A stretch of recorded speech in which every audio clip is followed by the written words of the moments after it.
Fossalta è facilitata perché è una comunità molto disciplinata e anche numericamente limitata, quindi riesce a battersi ogni anno e a fare degli ottimi risultati. Di poco, ma ce l'ha fatta. Fossalta di Piave è il primo dei 34 comuni nei quali Veritas gestisce il ciclo integrato dei rifiuti ad aver superato la media annuale del 90% di differenziata.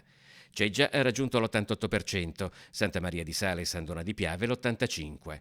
Quest'ultimo dato è particolarmente significativo perché con 42.000 abitanti San Donà di Piave è la nona città del Veneto e assieme a Mira, che con 38.000 abitanti è l'11ª, si piazza ai primi posti della classifica. Più in generale, da diversi anni la media della differenziata nel veneziano supera il 70%, in netto anticipo rispetto all'obiettivo dell'Unione Europea fissato al 65% entro il 2035. Diciamo che non c'è nessuno che fa male perché le percentuali del Veneto e della nostra città metropolitana sono molto buone.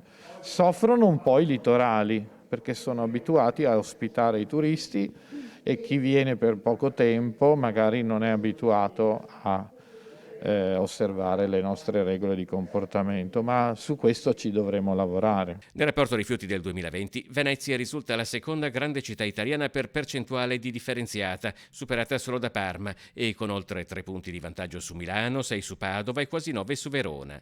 Secondo posto per Venezia anche nella classifica delle 14 città metropolitane italiane, superata solo per lo 0,1% da Cagliari. A Venezia, Murano e Burano, però, la differenziata è ancora al 34,87%, segnale, secondo Veritas, della difficoltà delle categorie economiche a fare bene la raccolta differenziata.